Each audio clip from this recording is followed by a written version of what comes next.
having me on. Yes, thank you so much. I'm so honored to be speaking with you, and just thank you so much for agreeing to doing this interview and just for all the work that you've done and currently do.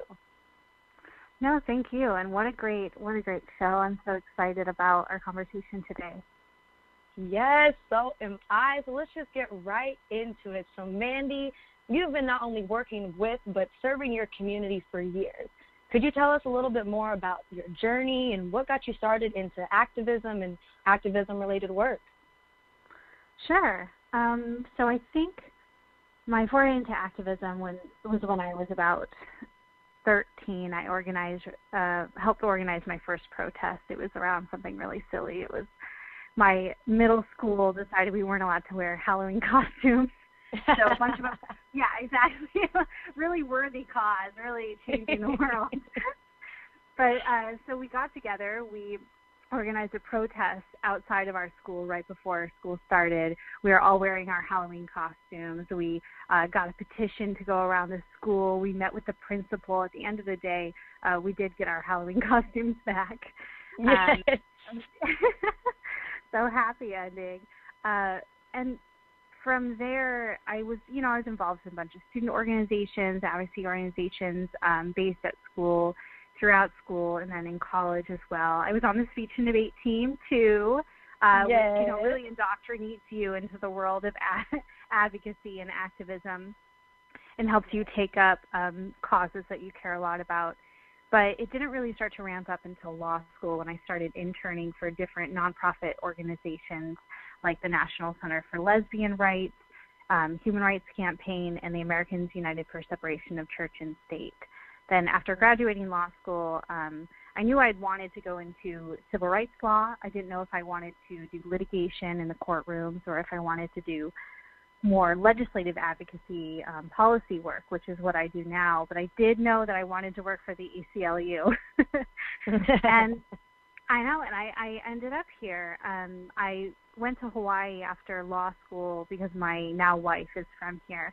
And coming back into Hawaii, it's a little bit smaller of a pool of nonprofits here. It took a few years to get where I wanted to be. But eventually, I ended up at the ACLU. I've worked with a bunch of different really awesome advocacy organizations across the state. So I've been really, really fortunate. That's so amazing. Your journey is from the Halloween costumes all the way to ACLU. I mean, wow, what a journey. But you stayed with it. And you went across dedicated. So congrats for that. And just thank you so much for just staying involved and not, moving away from it. Yeah. Of course. So, Mandy, you hold a JD from Georgetown University Law Center, as you stated and touched on a little bit. So tell us about what inspired you to go to law school. Well, I wanted to do advocacy. I knew I wanted to work for a nonprofit, and I went to law school wanting to work for the ACLU or an organization like the ACLU. So I wanted to do civil rights specific work. And whether that was with the ACLU or with more of a social justice organization, I tried out different things. I tried civil rights litigation, like we think of with Title VII employment discrimination cases. I did a clinic through law school in that. And I also tried more policy work, so through Human Rights Campaign, looking at policies and how they affect the lives of LGBTQ plus people. And I sort of found my little comfort zone, my little niche area in civil rights and social justice policy. And I started, when I graduated law school, I just started cold calling people in Hawaii, which sounds ridiculous, but sometimes that's what you got to do, right? So I started just calling people whose work I admired. I started calling people who worked at organizations that I admired. And that's actually how I ended up at the ACLU, because through somebody who I had contacted out of the blue. Wow, and that's always so important. They tell you that when you're trying to get to a certain place that you reach out to the people you admire, like not just to anybody, but people who you admire their work and what they do, and that's how you got in. So you're a success story with just the advice that I'm always given and that people always tell you, you know, to go ahead and do. So awesome. Congrats on all of that. So. Yeah, well, the answer to a question you don't ask is always no, right?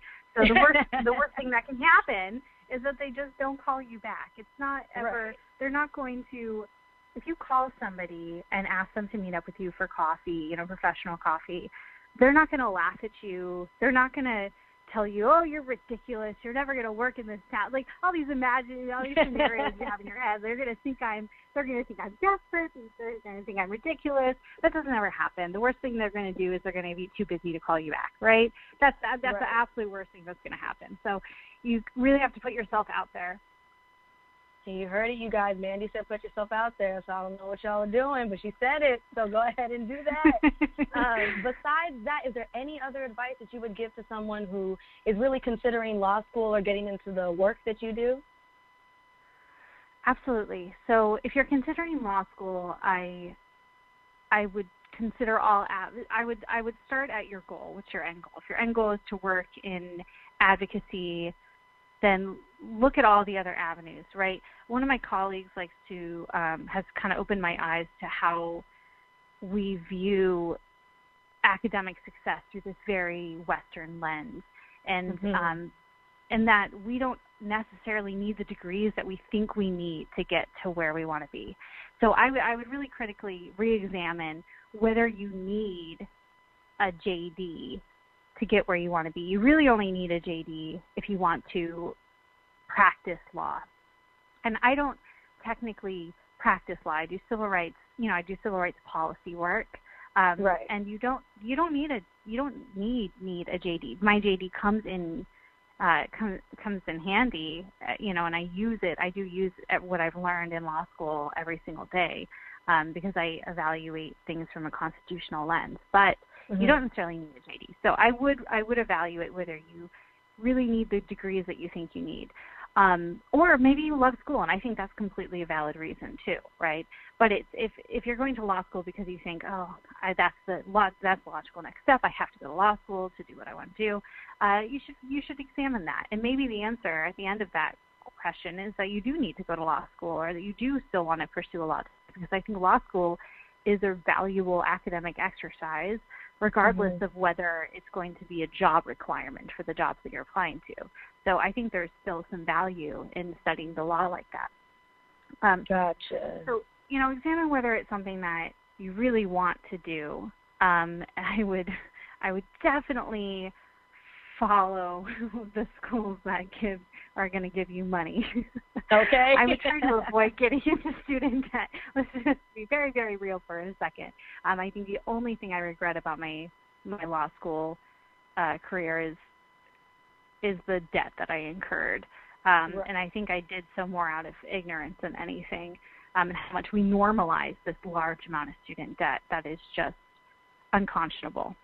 Insane. So, yes, definitely apply. Be really aggressive about scholarships or about financial aid. Again, the worst thing they can say is no. I had it stuck in my head that if I was pushier about financial aid, then if you contact their office, their financial aid office, the worst thing they can say is no. They're not going to revoke your admission, right? They're not going to say, actually, you're too annoying. You can't come here anymore. We've changed our mind because you asked for $20,000 more. No, they're not going to do that. Of course not. So ask for more money. But if you are still interested in going to law school, you've checked, you're really well versed in your financial aid options, you should talk to people who've gone to that law school. You should talk to people who are currently studying at that law school.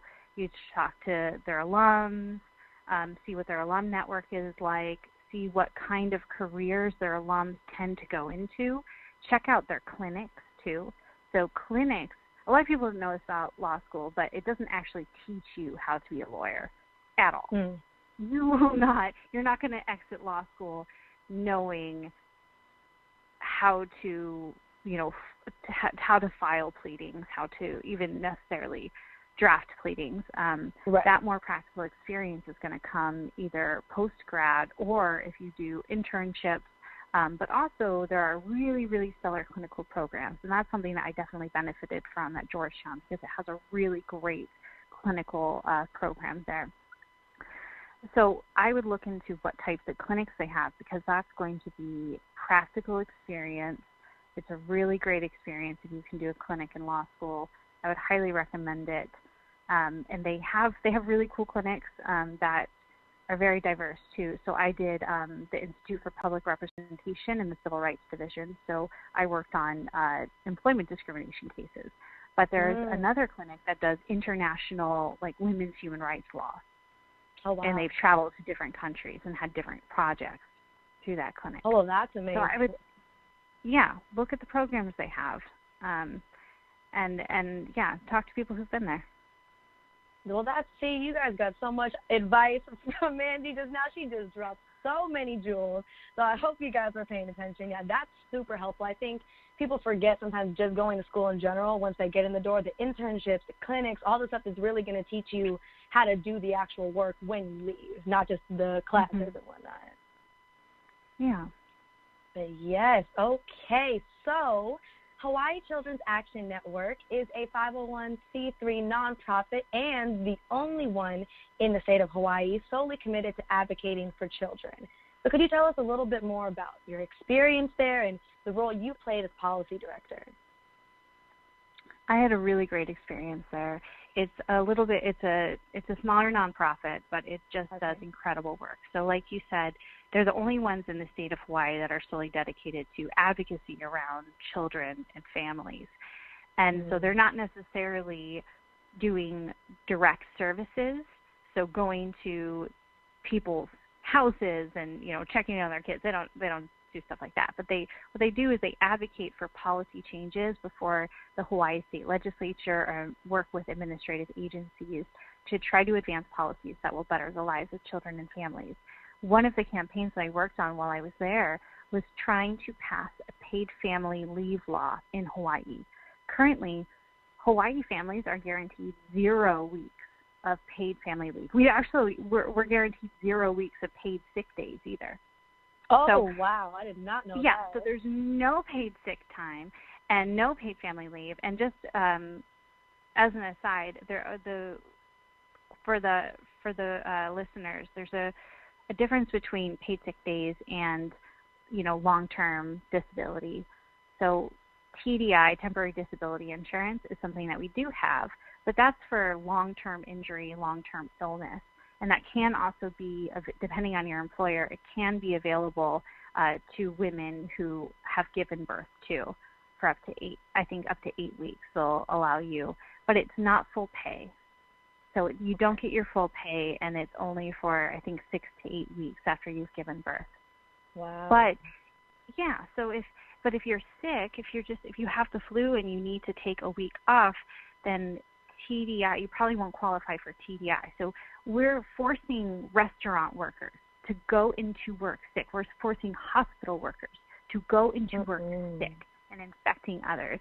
And there have been outbreaks of really infectious illnesses because of this, because people have been financially coerced into going to work sick. We also have 0 days of paid family leave. I'm currently on paid family leave, and it's because my employer opts to provide 12 weeks of 100% paid family leave for me to take care of my new baby and help around the house and to bond with my baby and to take care of my wife who's recovering from childbirth. But if it were not for my employer offering that, just really frankly out of the goodness of their hearts, and also because they know that there has been all this research that shows it is good for employers because they are more likely to retain those employees in the future.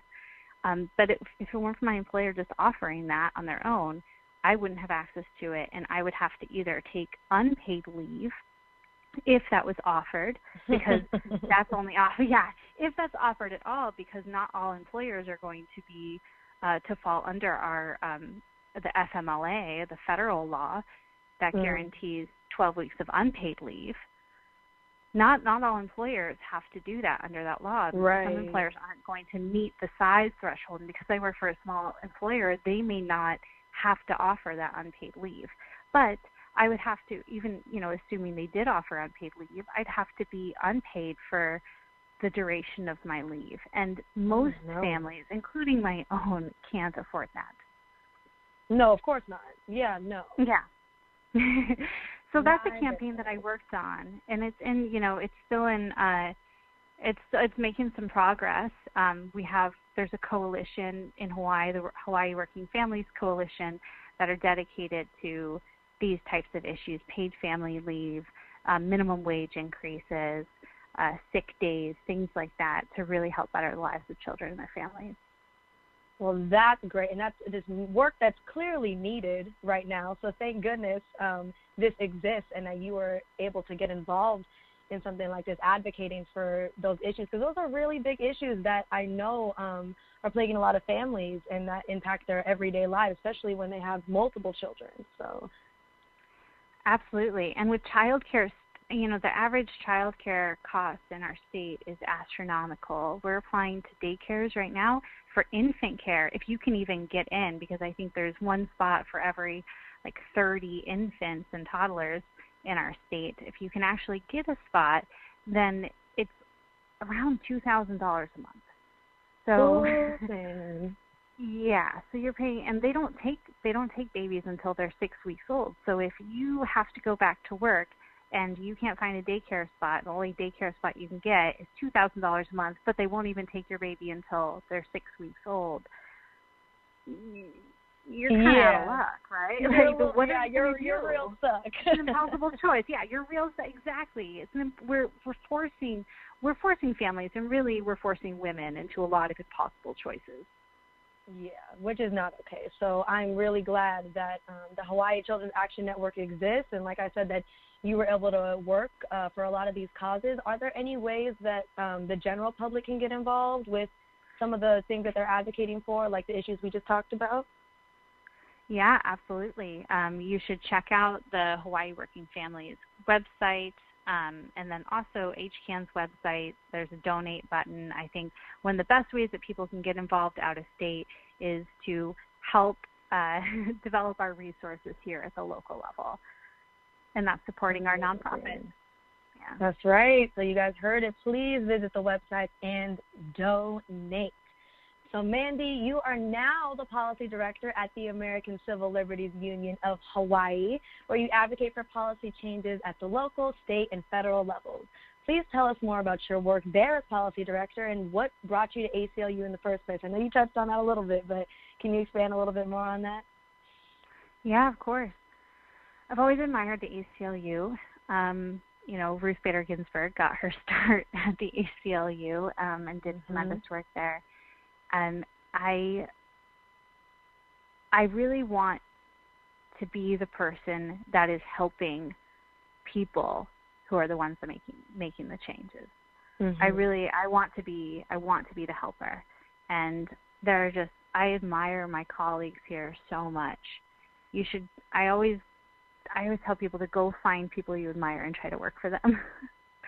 And the people, I can't even, I'm stumbling now because I don't even know. I have so many great things to say about my colleagues at the ACLU, both at my local affiliate level and also other affiliates in other states and folks at our national office. We just have an embarrassment of riches when it comes to subject matter expertise and passion. There's just so many incredible people, and to be around them is really energizing. That's something I love, that I can go into work, and even if I'm not having, everybody has off days, you don't wake up really feeling it every single day, especially when advocacy is your job, right? If you do activism, sort of, if that's your personal time, you have a different relationship to it than you do when you do it as a job. And that's something to be aware of, right? There's always going to be a slightly different relationship if you are dependent on that thing for money. So I can go into work, and if even if I'm having one of those days, I talk to one of my coworkers, I talk to one of my colleagues, and the way they talk about the issues, the way they examine critically these issues, the way they are so passionate about these issues, it rejuvenates me.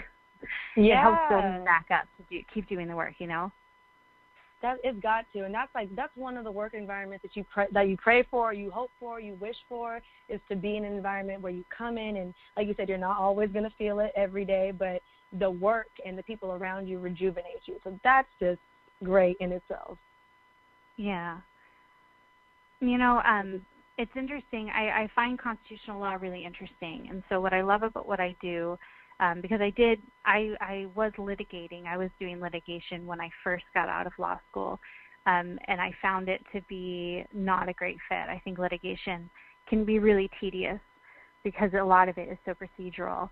And with policy and with advocacy, you can really dive right into the subject matter. You can read these really long policy briefs, and you can read all this data and all this research, and go into communities and talk to people and listen and find out what the root of the problem is, in a way that with litigation you don't necessarily have the opportunity to.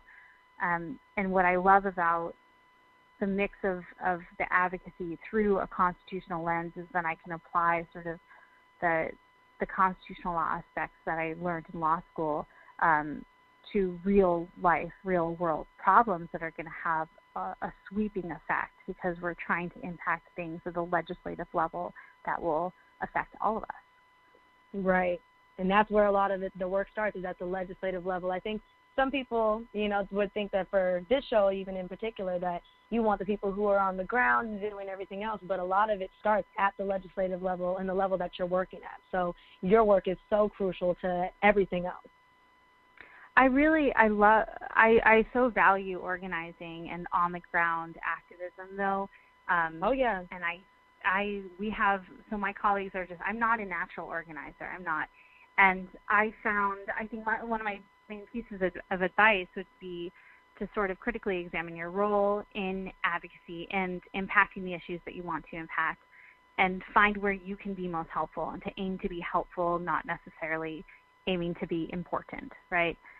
And where I found that I can be helpful is through advocating in this way and advocacy in this way. But I have colleagues who are just incredible natural organizers and incredible activists, and they thrive on the ground and they thrive doing that work. But I don't necessarily think those spaces are always really the best fit for everyone. If you marches and rallies and stuff are really, really great, but I think a lot of people who are more introverted, people who maybe are neuroatypical, for whom crowds are not always the best situation for them. There are a lot of different ways to be involved that aren't necessarily being out in the streets, if that's not what's the best fit for you.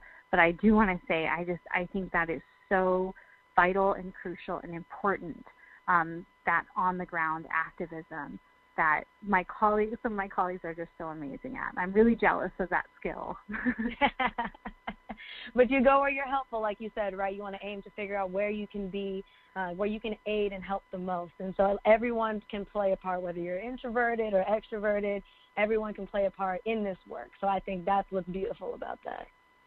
Exactly. And with online organizing now, so much of organizing is happening online. And I'm speaking just really surface level because, like I said, I'm not an organizer and I don't know as much about it as some of my colleagues at work.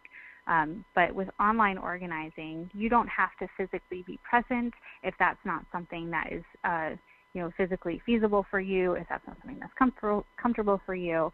You can do so much and make such a large contribution helping to organize online. If you still want to do more of the activism and more of the organizing, you can do that. You can do that online now, which is great. And that's also amazing. So you can really just get involved however way works best for you, whether it's in person, behind the scenes, online. You really can do it all. That's what's really dope, I guess, about the 21st century and activism work. Yeah, exactly. You don't have to sacrifice your emotional or mental well-being. I know for a lot of people those types of like crowded, physical, I'm talking like physical crowds, actual crowds, some, in loud, megaphones and speeches and loud music and crowds and rallies. A lot of those environments are not comfortable for a lot of people,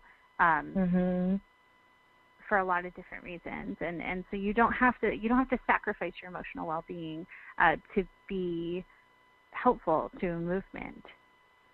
Nope, absolutely not. And that's key. I think a lot of people shy away from activism for that reason. They think that you have to be on the ground and doing all of that stuff, but you don't. Like you said, you find where you think you can help the most, and you don't have to sacrifice, your mental health or your well-being and all of that. So I think it's really important, and thank you for touching on that, so people know that you can get involved in the things that you care about or the things that are plaguing your community in the ways that, help you and that make you feel like you're doing something without sacrificing too much. So thank you for touching on that.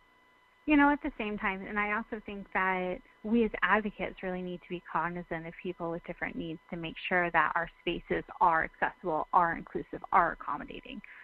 Yes. But then on the other hand, if you are a person and you who feels uncomfortable with activist spaces, then that's still okay. You can feel like that and you can still be involved. Absolutely. Yes, yes, and yes. So Mandy, now besides the Hawaii ACLU, you also sit on the board of the Hawaii's LGBT Legal Association. So could you tell us more about that association in general and what it is that you do there? Sure. So HILA is it's an association of other attorneys who either identify as LGBTQ or are an ally to the LGBTQ community. Sometimes we engage in advocacy. We testified and assisted with advocacy in support of an in vitro fertilization equality bill. Currently, at the state level, Hawaii requires in vitro fertilization to be covered by insurance for one round, but only if your egg is being fertilized by your spouse's sperm. So there's a couple different layers of inequality there, right? So you're only covered by it if you have an egg and it's yours. It's yours, okay. And it's yours. It's only covered if it's fertilized by your spouse's sperm. So not only do you have to be married to technically fall under this law, but and therefore get this covered by your insurance, but your spouse, the person you're married to, has to have sperm. So you have to be covered, have to have an egg, and in order to have IVF covered for you, you have to be married to somebody with sperm. So, and the way it actually works practically, because of the Marriage Equality Act of 2013, they can't discriminate so wantonly in that way. But most insurers will cover you if you are, a couple with, like in my situation, my marriage, we're both women, who would probably be eligible under our private insurance carrier. But if you're a single woman, maybe not, and they don't, and still facially the law is discriminatory. So that's an area that we are looking to change. It is it's not going to have the sweeping impact as maybe some other policy changes, but it is something that does impact people's lives, is the ability to have children, is the ability to form families. And so we did see it as valuable and as important. Absolutely. Yeah, that's definitely something that needs to be, advocated for. And I feel like that doesn't, like you said, that doesn't not only affect people who are in, within the LGBT, Q plus family, but also, like you said, single women. Like that's a problem all the way around. So yeah, definitely needs to be touched on there. Yes, ma'am. So you also work with the local nonprofit Focus. Could you tell us a little bit more about Focus? Sure. So Focus mission is to help the underserved and vulnerable communities in Hawaii. And they have been alongside HCAN on issues like paid family leave. They also help the direct service sector so in human services sector who are working directly with folks, they help advocate on behalf of that sector. And so I just get to sit on this board with a lot of really, really stellar advocates who care deeply about the issues that impact Hawaii. One of the things that really affects everyone in the state is the high cost of living. So many, we have a lot of people here who are experiencing houselessness, and it's because of just these compounding factors, one of them being that we have one of the highest costs of living in the nation.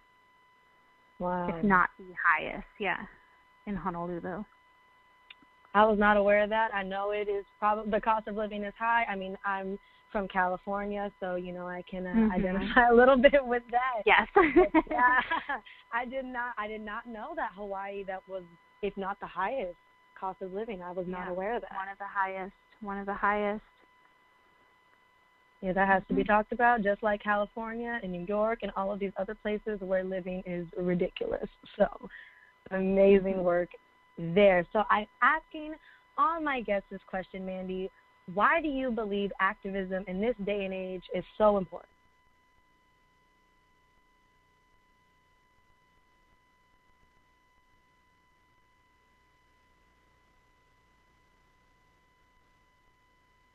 On the tool belt, right?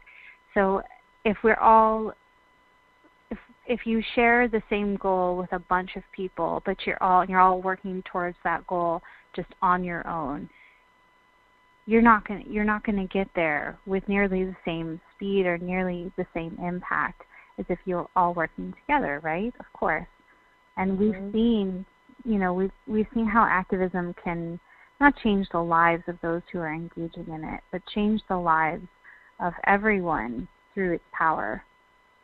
And at the end of the day, if you have the intended effect, if you're able to work together effectively to create the change that you want to create, you're bettering the lives of those who, people you've never met. You're bettering the lives of people across the country or across the globe. And I think there's just something that's really so beautiful about that. I have to 100 times infinity, 1,000% agree with that. It's something so beautiful about that, and leaving a legacy, like a lasting legacy of work, like your footprint is there for the work that you do and for people to come after you. So, I have to 1,000% agree with you. Yeah, I think it's our duty. Absolutely, it is our duty to reach back and to pour into the communities that we care about, for sure. Yeah. Yes. So, Mandy, is there anything coming up before the year ends that we should be aware of that's happening either with the ACLU of Hawaii or any of your other nonprofits? I did want to highlight a movement that I am not personally a part of. I'm very much an outsider looking in, but one that I so admire and a cause that I empathize with, just as an individual, is the movement to protect Mauna Kea. There are currently plans to build a 30-meter telescope on top of Mauna Kea, which is a sacred site for Native Hawaiian Kanaka Maoli people. So I would definitely encourage everybody to check that out, to follow them on Instagram. I think the main handle is Protect Mauna Kea. That's Protect Mauna, Mauna Kea, Kea. So Protect Mauna Kea on Instagram, and check that out. And if nothing else, if it's not a cause that personally, if it's not something that really personally speaks to you, check it out as just an example of really stellar advocacy and activism. Absolutely. So listeners, you heard that. Please check that out. Yeah, that's a movement. I'm about to go look at that today. I definitely want to know what's happening there. So Mandy, if you're comfortable, how can listeners follow you on social media or get in contact with you? I wouldn't encourage anybody to follow me on social media. Sarah, you've seen my Instagram. It's really just pictures of my baby and my cats and my wife. It is not a super glamorous Instagram account. So I would encourage you to instead check out where I work, which is at ACLU Hawaii. All right, and you heard it there. Well, Mandy, this has been an amazing show. I feel like I learned a lot, and this was just a great conversation just to talk with you. I'm so inspired by your work, so thank you again for agreeing to just come on this platform and share your wisdom with us. Oh, thank you so much for inviting me. I love what you're doing, and I admire you right back. I'm really honored to be here talking to you today. Yay. Well, thank you so much, and I hope to talk to you soon, okay? Thank you. Talk to you soon. All right. Bye-bye. Bye-bye. Thank you for tuning in to another episode of Activists of Today. I've been your host, Sarah Sulewski. I would like to give a special thanks to my boss, Ashley Little. You all may follow me on Facebook at Sarah Sulewski or on Instagram at Sarah_Sulewski. Thank you.